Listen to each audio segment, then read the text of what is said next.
비트코인이 향후에 어떤 자산으로 올라갈지에 대한 답은 이미 설명이 됐다. 네, 여러분 반갑습니다. 비트캐쳐입니다. 이제 미국의 차기 대통령은 비트코인 대통령이 되겠다고 얘기한 트럼프로 확정이 됐고, 남은 것은 전 세계의 경제 대통령인 파월 의장의 FOMC가 내일 새벽 진행이 됩니다. 하지만 지금 25bp 금리 인하 확률은 99%로 올라왔고 50bp 인하 확률은 1%. 여기서 우리가 확인해야 될 거, 금리 동결 시나리오는 완전히 사라진 상황이다. 그 얘기는 무조건 금리 인하가 진행된다라는 소리고, 연준의 비공식 대변인이라고 불리는 닉 티미라우스 기자 같은 경우도 내일 FOMC에 대한 어느 정도의 힌트를 던져줬는데, 25bp 인하가 널리 예상되고 있는 가운데 당국자들이 지나치게 데이터에 반응하는 모습에서 벗어나려고 노력하고 있다. 이 얘기는 인플레이션 진전에 도움이 될 수 있다라고 얘기하면서, 어차피 금리는 내리는데 더 중요한 건 뭡니까? 경제 대통령인 파월의 입에 우리는 집중을 해야 되고, 파월이 비둘기파적이냐 매파적이냐 이 스탠스에 따라서 비트코인이 추가적인 연료를 받고 상승할지 아니면 조금 차익 매물을 실현하면서 조정을 받을지가 결정되는데, 티미라우스는 이렇게 얘기했습니다. 견고한 소비와 고용 둔화에 대한 퍼즐이 다가오고 있다. 굉장히 친화적으로 파월이 얘기해줄 가능성이 크다라는 것을 닉 티미라우스 기자가 힌트를 던져줬습니다. 그렇기 때문에 파월이 한 번 더 시장에 긍정적인 친화적인 발언만 해준다라고 하면은 트럼프 효과에다가 통화정책 완화의 흐름까지 날개를 달면서 비트코인이 가줄 수 있는 매우 좋은 환경이 짜여지고 있습니다. 그리고 블랙록의 현물 ETF인 IBIT는 거래량이 사상 최고치를 경신했다. 무려 41억 달러의 규모가 블랙록 현물 ETF에서 발생됐다. 그 얘기는 다시 한번 비트코인에 대한 대중들의 관심과 기관들의 관심이 그 어느 때보다 뜨거워지고 있다라고 얘기하고 있고, 과거 역사적 신고점을 찍었던 3월보다도 더 큰 거래량이 나왔다라는 거, 이것은 2차 불장의 시작을 알리는 데이터라고 생각합니다. 그리고 비트코인은 이제 부자들의 자산입니다. 비트코인 전체 공급량 중에 80%를 누가 가지고 있냐? 2%의 주소들이 모두 가지고 있다. 그 얘기는 부자들이 비트코인을 장악하고 있다라는 뜻으로 해석을 할 수 있고, 여기서 뒤집어서 생각하는 거, 부자들은 그럼 왜 이렇게 비트코인을 모으는데 집착을 할까? 여기에 물음표를 던져본다면, 부자와 대중의 차이는 뭡니까? 부자는 보이지 않는 그 내면에 있는, 이면에 숨어있는 진짜 본질을 남들보다 먼저 보기 때문에 부자가 되는 건데, 이 소수가 80%의 비트코인을 들고 있다라는 거, 여기에 질문을 던진다면 중장기적으로 비트코인이 향후에 어떤 자산으로 올라갈지에 대한 답은 이미 설명이 됐다라고 생각합니다.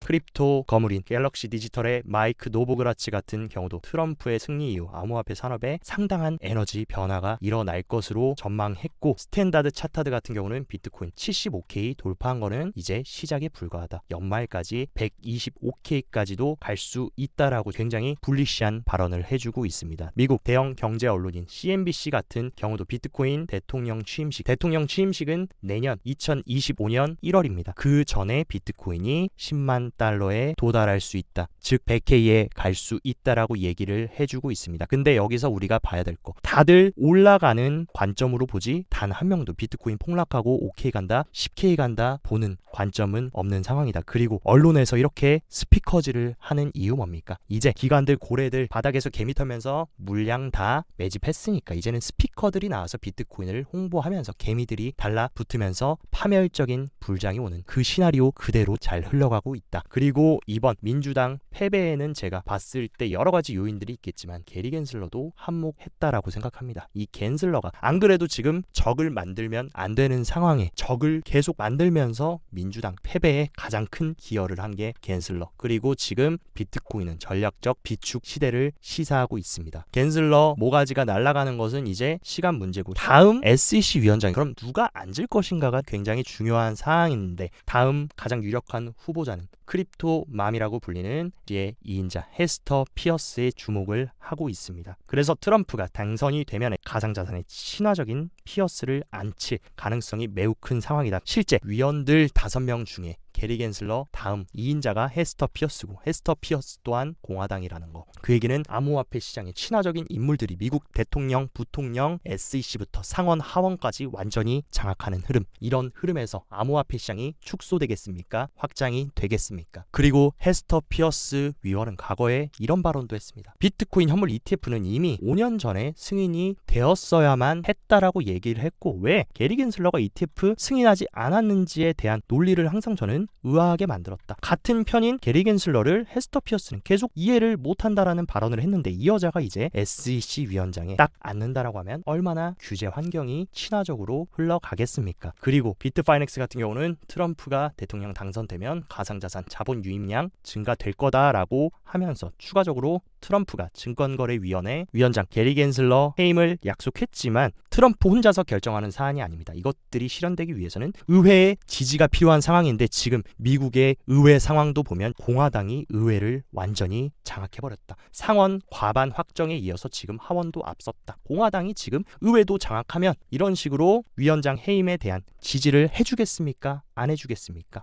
너무나 당연한 절차대로 우리의 원하는 시나리오대로 잘 흘러가고 있다. 그리고 트럼프가 당선되자마자 미국의 상원 의원들은 전략적 준비 자산으로 비트코인을 비축하자라는 초당적인 얘기들이 나오고 있고 실제로 신시아 루미스는 지난 8월에 비트코인 전략적 준비 자산으로 보유하는 비트코인 비축 법안을 발표했다. 근데 상원 하원이 공화당으로 장악된다라는 거 비축 자산으로 정식 의회의 승인을 받는 것도 굉장히 가능성이 높아졌고 공화당이 집권을 하면 또 좋은 점이 뭡니까? 가상자산의 친화적인 법안인 FIT 21 법안, 금융혁신 기술 법안 또한 통과가 쉬워진다. 이 FIT 21 법안의 핵심 골자는 뭐냐? 기존에 비트코인을 증권으로 치부했지만 증권이 아닌 상품으로 정식 관리가 되게 하고 CC의 관할이 아니라 상품선물위원회인 CFTC 관할로 이전시키는 게 이 21 법안입니다. 근데 이 법안 또한 굉장히 빠르게 승인될 가능성이 굉장히 커졌다. 지금 규제적인 부분도 매우 친화적으로 흘러가는 완벽한 판이 깔렸습니다. 그리고 비트와이즈의 CIO인 매트 호건 같은 경우도 트럼프의 승리로 암호화폐 황금기가 시작될 것이며 그리고 추가적으로 얘기한 거 암호화폐 규정과 시장 역학에 상당한 변화가 있을 것이다. 이제 계속해서 암호화폐 시장이 더욱더 친화적이고 명확한 규제의 틀, 그렇게 많은 크립토 플레이어들이 원했던 명확한 규제의 틀을 만들 수 있는 그런 환경이 이제 펼쳐질 것이라는 것을 시사하고 있습니다. 그에 따라서 미국 1위 은행인 JP 모건 같은 경우에는 과거에는 비트코인은 쓰레기다, 사기다라고 얘기하다가 지금은 뭡니까? 블록체인 기반 유로 달러 실시간 환전 서비스까지 도입하면서 자기네들이 직접 토큰까지 발행해서 JPM 코인으로 실시간 환전 서비스를 하겠다라고 밝혔다. 그러니까 언제나 이 금융시장의 거인들의 말을 볼 게 아니라 행동을 봐야 우리가 진짜 본질을, 그들이 의도하는 바를 알 수 있다. 그러니까 더 이상 이렇게 눈 가리고 아웅하는 거에 속을 게 아니라 그들의 행동을 보면 이 크립토 시장과 블록체인 기술이 향후에 어떤 혁신을 보여줄지에 대한 답을 그들은 행동으로 말을 해주고 있습니다.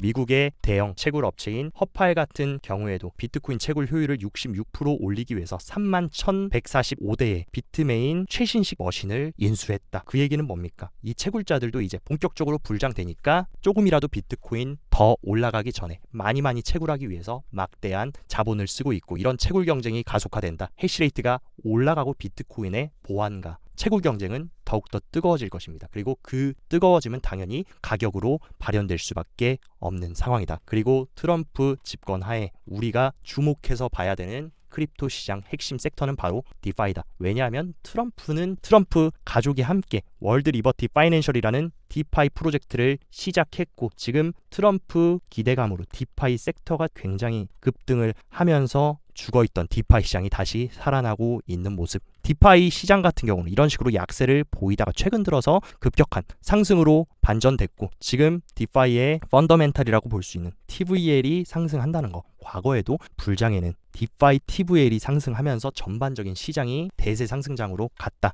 그런 흐름의 초입에 우리는 들어와 있기 때문에 디파이도 여러분들이 지속적으로 관심을 가져야 되고, 디파이가 살아난다는 건 또 어떤 것을 의미합니까? 비트코인뿐만이 아니라 알트코인도 다시금 살아날 수 있다는 것을 시사한다. 실제로 비트코인이 76K까지 올라가면서 큰 트럼프 빔이 나올 때 도미넌스는 오히려 올라간 게 아니라 큰 폭으로 하락했습니다. 그 얘기는 뭐냐? 비트코인 쪽도 돈이 들어가고 있지만 오히려 알트코인 쪽에도 굉장히 큰 수급이 들어가고 있고, 그러한 시그널은 우리가 이더리움 차트에서도 볼 수 있다. 이더리움은 계속해서 비트코인 대비해서 어마어마한 약세를 보이면서 지지부진하고 아쉬운 모습을 보였지만, 이번에는 이더리움도 같이 상승하면서 굉장히 오랫동안 뚫지 못했던 이 하락 트렌드 라인까지 이더리움이 지금 돌파해서 안착한 모습을 보여주고 있습니다. 그리고 비트코인 대비 이더리움의 강세를 볼 수 있는 이더피 BTC 차트 같은 경우도 계속해서 돌파하지 못했던 이 하방 트렌드 라인을 지금 다시금 시도하면서 완전히 V자로